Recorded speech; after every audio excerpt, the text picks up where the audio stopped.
Assalamualaikum warahmatullahi wabarakatuh. Hai teman-teman semua, kembali lagi bersama saya Ibu Nur Hayati atau biasa disebut dengan Ibu Hai Hai. Pada kesempatan kali ini, kita akan melanjutkan tentang materi pembelajaran biologi, yaitu pada proses pembentukan urin.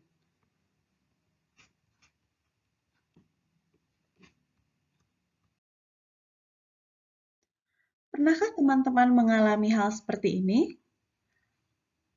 Apa yang akan teman-teman lakukan jika teman-teman mengalami hal berikut? Sebenarnya boleh nggak sih kita menahan hasrat ingin pipis atau biasanya kita kenal dengan istilah buang air kecil?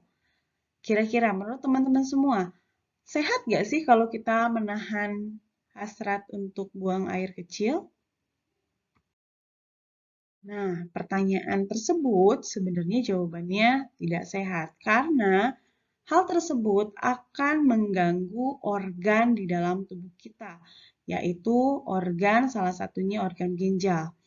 Teman-teman tahu bahwa urin kita itu akan dibentuk di ginjal. Jika kita lihat dari gambar berikut ini, ginjal kita ini tersusun dari dua ginjal, yaitu ada ginjal kiri dan juga ada ginjal sebelah kanan. Yang keduanya memiliki bentuk yang sama persis dengan kacang merah. Untuk bagian-bagian ginjal itu sendiri, ginjal tersusun dari tiga bagian, yaitu ada medula, korteks, dan juga pelvis, di mana ginjal ini tersusun dari nefron yang sangat banyak. Nah, nefron ini jika kita perbesar, maka bentuknya akan tampak seperti gambar di samping. Jadi, di dalam nefron akan terdapat beberapa bagian kembali yang disebut dengan glomerulus, kemudian ada yang disebut dengan capsula Bowman, ada juga yang disebut dengan tubulus contortus proximal, serta ada yang disebut dengan lengkung Henle, dan tubulus contortus distal, serta berakhir di tubulus collectivus. Adapun untuk pembentukan urin itu sendiri terjadi pada bagian nefron. Tahu bahwa tadi terdapat glomerulus, terdapat tubulus contortus distal, ada tubulus contortus proximal, serta tubulus collectivus. Untuk proses pembentukan urinnya tersusun dari tiga proses, yang dimulai dari proses filtrasi atau kita sebut dengan proses penyaringan yang terdapat pada glomerulus. Nah, pada saat darah memasuki glomerulus atau bagian dari ginjal, maka di sini akan terjadi proses filtrasi atau penyaringan, di mana darah tersebut akan disaring atau difilter dan akan dipisahkan mana bagian-bagian yang sudah tidak diperlukan dan mana bagian-bagian yang masih diperlukan. Sehingga yang masuk ke dalam glomerulus ini yang akan diteruskan ke tubulus contortus proximal hanya bagian-bagian yang memang sudah tidak diperlukan lagi oleh tubuh. Namun, biasanya pada saat glomerulus atau filtrasi, dia hanya melihat pada substrat-substrat yang memang atau zat-zat yang memang masih bisa lolos atau tidak. Nah, pada saat di tubulus contortus proximal, di sini terjadi proses reabsorpsi, artinya penyerapan kembali zat-zat yang memang masih diperlukan oleh tubuh. Yang tadi setelah masuk di filtrasi, mungkin masih beberapa zat yang memang ikut terfiltrat, sehingga pada proses reabsorpsi, zat tersebut akan dikembalikan ke dalam tubuh kita. Sementara cairan-cairan yang memang sudah tidak diperlukan oleh tubuh yang nantinya akan diteruskan ke lengkung Henle dan juga akan diteruskan ke tubulus contortus distal. Pada tubulus contortus distal akan terjadi proses augmentasi yang artinya di sini akan terjadi proses pembentukan urin yang sesungguhnya. Sehingga nanti akan dilanjutkan ke tubulus collectivus dan dia akan disalurkan ke kandung kemih. Sebagaimana penjelasan sebelumnya bahwa proses pembentukan urin itu terjadi melalui tiga proses. Pertama, ada tahap filtrasi, Kemudian ada tahap reabsorpsi dan juga tahap augmentasi. Tahap filtrasi ini terjadi di glomerulus. Kemudian bahannya adalah darah, sehingga darah yang masuk ke tahap glomerulus atau tahap filtrasi ini akan menghasilkan urin primer. Urin primer ini masih mengandung urobilin, urea, glukosa, air, asam amino. Kemudian terdapat juga ion-ion seperti kalsium, kalium, dan juga klor. Setelah didapatkan urin primer, maka tahap selanjutnya akan dilanjutkan ke tahap reabsorpsi, di mana pada tahap reabsorpsi ini terjadi di tubulus contortus proximal atau kita kenal dengan istilah TKP. Nah, tahap reabsorpsi ini adalah proses penyerapan kembali zat-zat yang memang masih diperlukan oleh tubuh. Seperti tadi pada urin primer yang masih mengandung glukosa, kemudian asam amino, dan ion-ion yang memang diperlukan tubuh, itu akan diserap kembali. Jadi glukosa, asam amino, kalium, serta air, karena itu memang diperlukan oleh tubuh, akan dikembalikan ke dalam tubuh kita.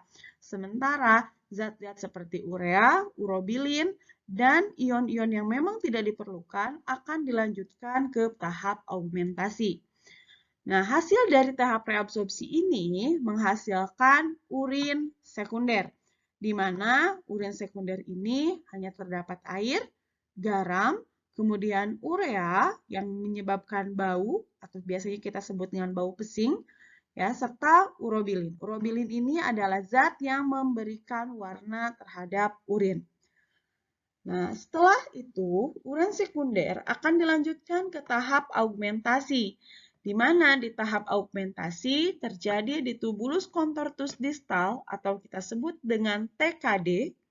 Di sini akan terjadi penambahan zat-zat yang sudah tidak diperlukan oleh tubuh, seperti tadi ada penambahan zat warna dari urobilin, atau bisa juga nanti akan ditambahkan ion H atau ion K.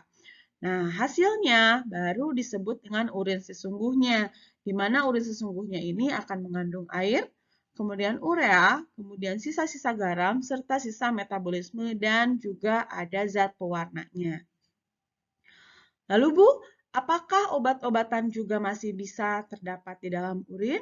Ya, itulah sebabnya biasanya pada lab itu akan cenderung menggunakan urin untuk melakukan tes-tes seperti penggunaan psikotropika, zat-zat narkoba, biasanya akan dapat terlihat pada urin karena biasanya obat-obat yang dikonsumsi oleh seseorang itu akan terdapat di dalam urin tersebut.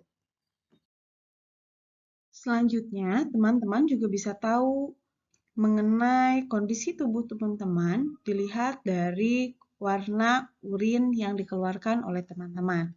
Di mana jika urin itu berwarna, maka indikatornya teman-teman memiliki sedikit gangguan di dalam tubuh. Nah, untuk penjelasannya, kita lihat bahwa urin yang kuning jernih itu dikatakan sebagai urin yang normal. Artinya, tubuh teman-teman bisa dalam kondisi yang sehat. Tapi, jika urin teman-teman berwarna putih susu, artinya teman-teman memiliki salah satu kondisi di mana urinnya bernanah. Hal ini disebabkan karena adanya infeksi saluran kencing. Kemudian, jika warnanya kuning keruh, ini sebenarnya bisa dikatakan normal, tapi memang harus cepatnya dibarengi dengan meminum air putih yang lumayan banyak. Kemudian jika kuning tua, maka ini kekurangan cairan.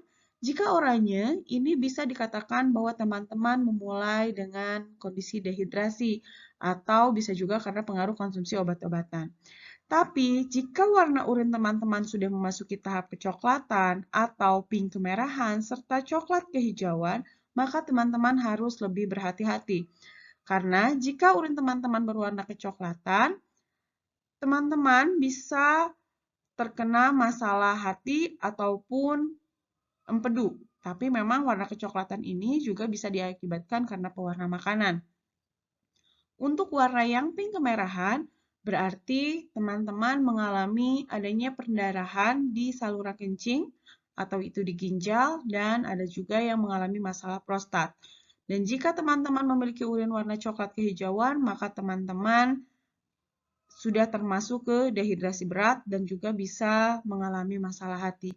Jadi teman-teman, jika warna urin teman-teman sudah bukan kuning jernih atau kuning keruh, maka teman-teman disarankan untuk meminum banyak air putih. Tapi jika warnanya sudah warna kecoklatan, warna pink kemerahan, atau coklat kehijauan, disarankan teman-teman secepatnya untuk mendatangi tempat kesehatan untuk melakukan uji kesehatan secara menyeluruh. Nah, jadi teman-teman, ternyata warna urin juga sangat berpengaruh untuk kesehatan kita. Ya, kita bisa mendeteksi kesehatan tubuh kita hanya dari warna urinnya saja. Nah, hal inilah yang menjadi dasar bahwa biasanya untuk melakukan uji kesehatan dilihat dari urin teman-teman semua. Begitu juga misalkan kita akan melakukan uji psikotropika, maka biasanya yang diambil adalah dari urin karena obat-obatan itu masih bisa keluar dari urin kita dan bisa terdeteksi dari urin kita. Nah, kemudian teman-teman tetap selalu menjaga kesehatan teman-teman menahan hasrat untuk buang air kecil, karena nanti itu akan sangat berpengaruh terhadap kondisi tubuh teman-teman juga. Salah satunya bisa menyebabkan gangguan pada ginjal. Ya, tetap selalu jaga kesehatan, jangan pernah membuang air dengan cara ditahan. Jadi ketika kita ingin melakukan atau ketika kita merasakan bahwa kita ingin buang air kecil, secepatnya cari toilet. Oke? Nah, cukup sekian teman-teman untuk hari ini. Semoga teman-teman bisa paham dengan penjelasannya. Dan sampai jumpa. Assalamualaikum warahmatullahi wabarakatuh.